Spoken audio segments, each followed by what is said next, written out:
success of the Panama Isthmus raid in 1577, Elizabeth I of England sent Drake to start an expedition against the Spanish along the Pacific coast of the Americas.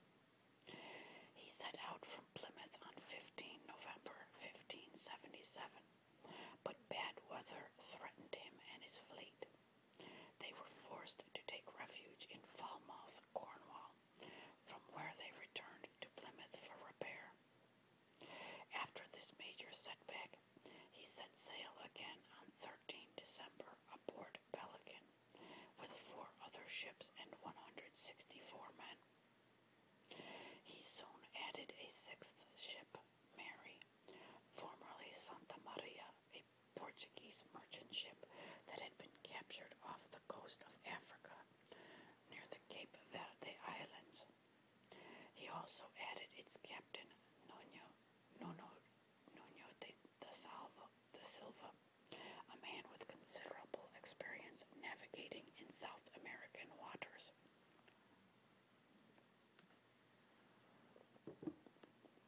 Drake's fleet suffered great attrition. He scuttled both Christopher and the flyboat Swan due to loss of men on the Atlantic crossing.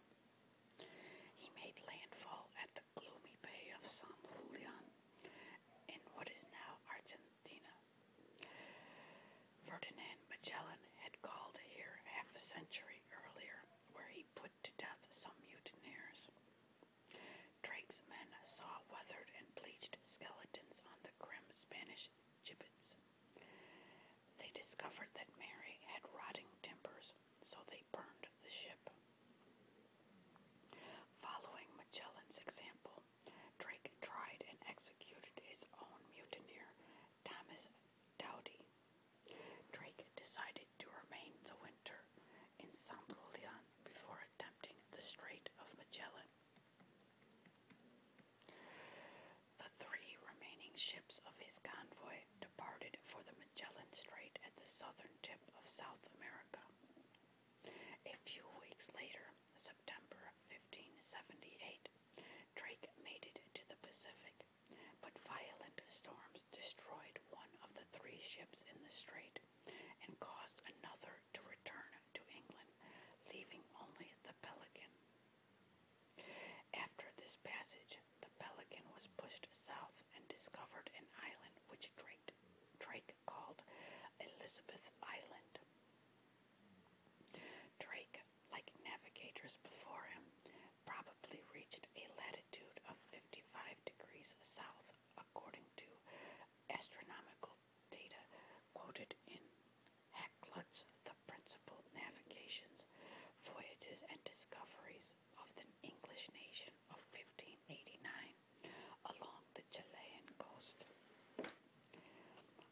Despite popular lore, it seems unlikely that he reached Cape Horn or the eponymous Drake Passage because his descriptions do not fit the first, and his shipmates denied having seen an open sea. The first report of his discovery of an open channel south of Tierra del Fuego was written after the 1618 publication of the voyage of William Schouten and Jacob Lemaire around Cape Horn in 1616. He pushed onwards in his lone flagship, now renamed the Golden Hind in honor of Sir Christopher Hatton after his coat of arms. The Golden Hind sailed north along the Pacific coast of South America, attacking Spanish ports and rifling towns. Some Spanish ships were captured, and Drake used their more accurate charts. Before reaching the coast of Peru, Drake visited Mocha Island, where he was seriously injured by hostile Mapuche. Later, he sacked the port of Valparaiso, further north in Chile, where he also captured a ship full of Chilean wine. Near Lima, Drake captured a Spanish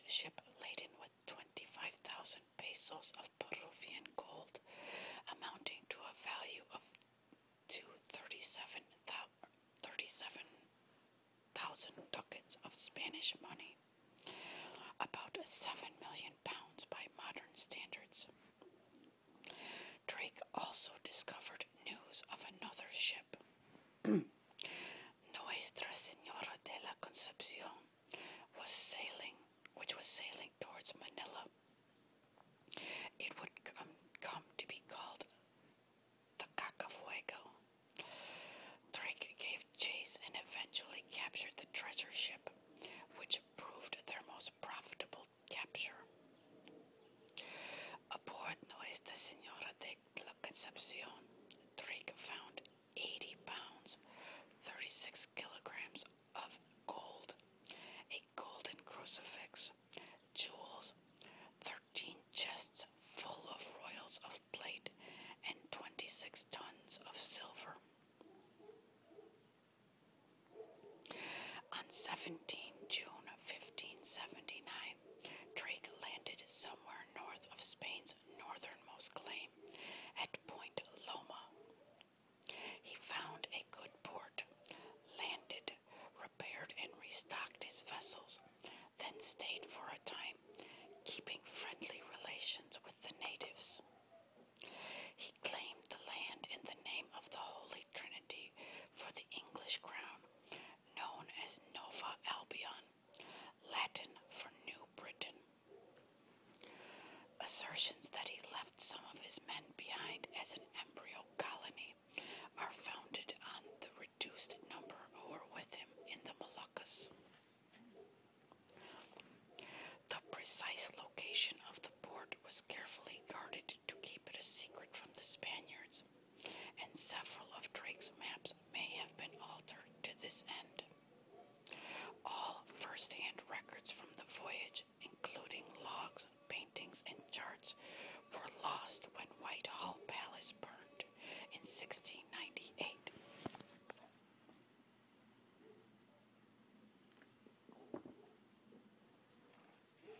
A bronze plaque inscribed with Drake's claim to the new lands, Drake's plate of brass, fitting the description in his account, was discovered in Marin County, California, but was later declared a hoax.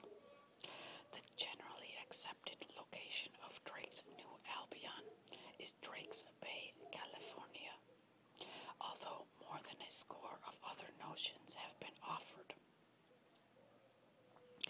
Drake headed westward across the Pacific, and a few months later reached the Moluccas, a group of islands in the southwest Pacific, in eastern modern-day Indonesia. While there, Golden Hind became caught on a reef and was almost lost. After the sailors waited 3 days for expedient tides and dumped cargo, they freed the bark. Befriending a Sultan king of the Moluccas, Drake and his men became involved in some intrigues with the Portuguese there. He made multiple stops on his way toward the tip of Africa, eventually rounded the Cape of Good Hope, and reached Sierra Leone by 22 July 1580. On 26 September, Golden Hind sailed into Plymouth with Drake and 59 remaining crew aboard, along with the rich cargo of spices and captured Spanish treasures. The Queen's half share of the cargo surpassed the rest of the Crown's income for that entire year.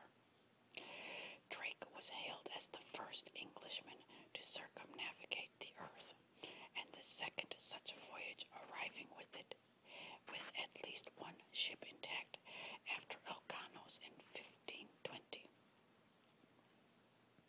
The Queen ordered all written accounts of Drake's voyage to be considered classified information, and its participants sworn to silence on pain of death. She intended to keep Drake's activities away